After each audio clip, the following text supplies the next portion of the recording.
how much do you feel like music is sort of, you know, driven by an intrinsic feeling of just enjoying it versus the kind of communicative, like sharing that experience with someone else? Yeah, that's a really, really good question. I mean, the way I feel about it is that I use music as a way to tune myself, firstly.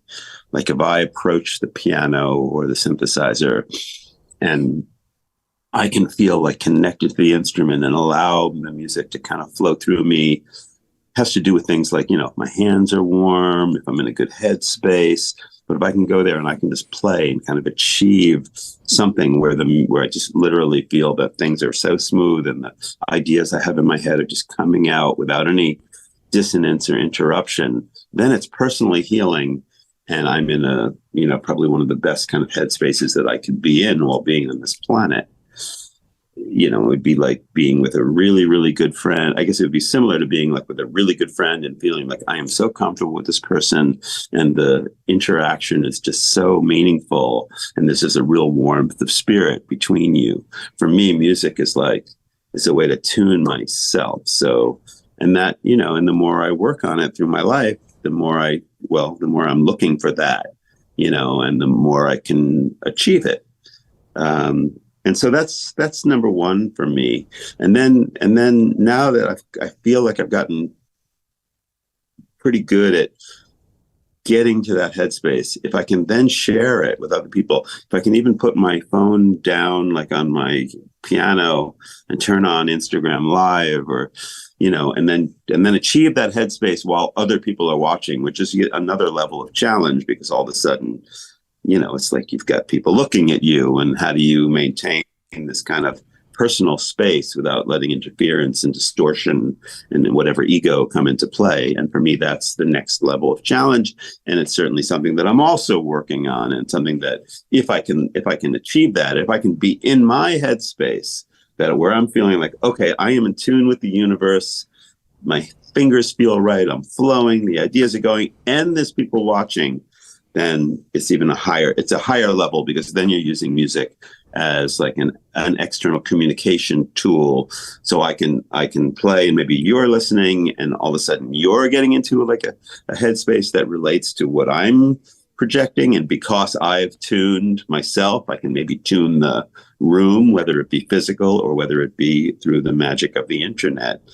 You know, that's fantastic. You know, if 1,000 people come onto my live stream and all of a sudden I'm in this great headspace and everybody's like, wow, I love this. You know, I love listening to this. It's just making me feel so peaceful, or this made my day, or, you know, he's not playing too well today, or that's not good. But no, but look, I'm, you know, definitely looking for that. I love the sharing thing is the next level. You know, if I can do that, fantastic. And I look for that opportunity to practice getting to that point, you know, because when it happens, it's really cool. It doesn't happen all the time, but it sometimes happens. Yeah.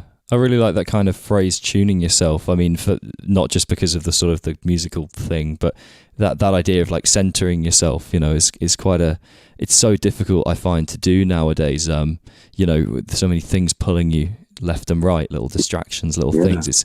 It's well, totally, man. But that's also the reason that I've been enjoying the guitar, because when I sit and I practice my guitar, no matter what I'm doing, if it's scales or I'm working on an exercise or just practicing, just playing something, I feel very peaceful. It's like this focus. It's like, okay, I'm here now and I'm focusing on this, and everything else is kind of like on the outside, and it's almost creating a little like bubble around myself because I'm working on something, and I'm, you know, even if I'm screwing it up and I can't do it, it's still a very personal, very directed kind of mental approach towards a goal. And I find that really relaxing and, you know, in some ways, you know, a way to tune myself up as well.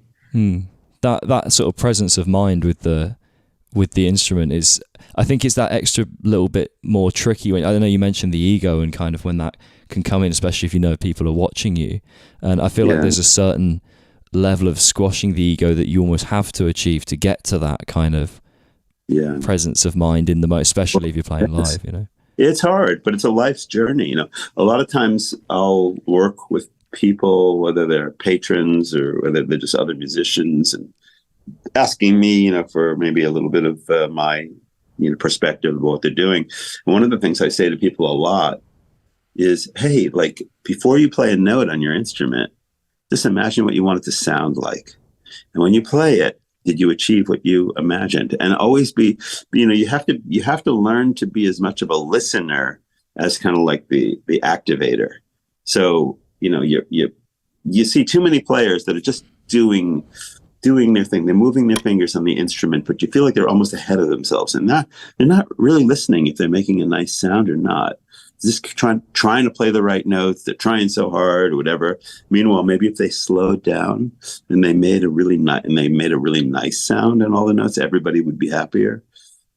It's that kind of thing where you have to be able to slow down the process and breathe a little bit and listen to the sound you're making on an instrument. And then I think that's when you start becoming more, a higher level player and can get into the headspace that we all desire as musicians.